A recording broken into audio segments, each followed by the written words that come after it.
Now, the US President Joe Biden and his Chinese counterpart Xi Jinping have agreed to renew communication on climate, debt relief and other issues. Now, that could energize the lackluster negotiations at the COP27 climate summit in Egypt. Egyptians can see the problems triggered by climate change all too clearly in their own country. Egypt is highly vulnerable, with projected increases in heat waves, dust storms, storms along the Mediterranean coast and other extreme weather events. DW met an engineer from the Alexandria Coastal Protection Service in the north of the country. And for more, I'm joined now by DW climate reporter Ajit Niranjan. Hi, Ajit. Now, we've just seen how extreme weather is playing havoc in Egypt, the host of this year's COP27, and yet the UN Environment Programme Director says that she's really worried about the progress of the talks at the conference. Do you see any progress worth talking about at all?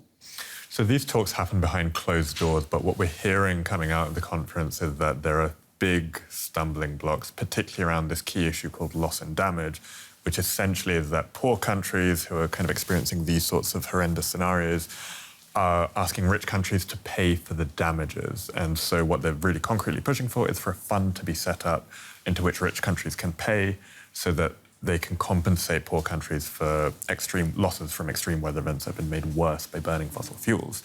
Rich countries mostly do not want to pay, particularly the US have been very adamant that it does not want the creation of this fund.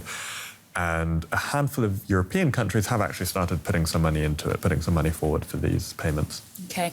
Now, conference participants, they were encouraged when they saw the Chinese and the US presidents shaking hands yesterday at the G20, saying that they would communicate more about climate and other issues. But will, any agreements that they've reached, will they help in a concrete way anytime soon?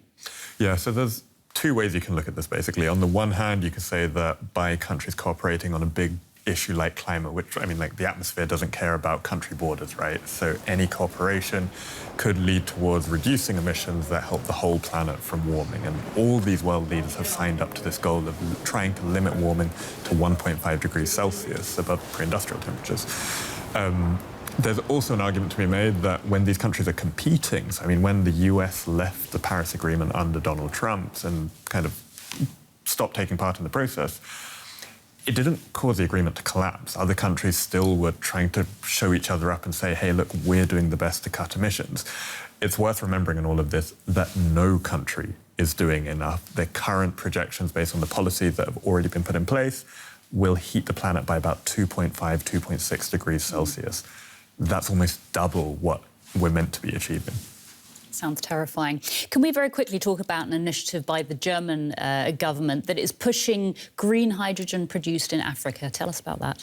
Exactly. So hydrogen is an energy carrier and it can be a really useful alternative to fossil gas, particularly in industry where we need really high temperatures to make things like steel and cement.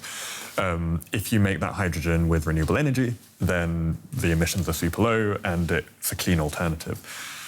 Germany is one of the many countries kind of trying to push for a market around there and trying to establish the creation of a global system where people are producing green hydrogen, transporting it around the world, using it to decarbonize sectors that are difficult to clean up. Analysts and scientists say we need a lot more of this, but it is worth remembering at the same time that some countries, including Germany, are kind of using it as a bit of an excuse to not make the emissions cuts that they need to be doing today. And so you end up in a weird situation where the technology itself is absolutely useful and would need to be scaled up. And at the same time, politicians and businesses, to some degree, are using it as an excuse to delay action that they need to be taking. All right. Ajit Niranjan, thanks so much.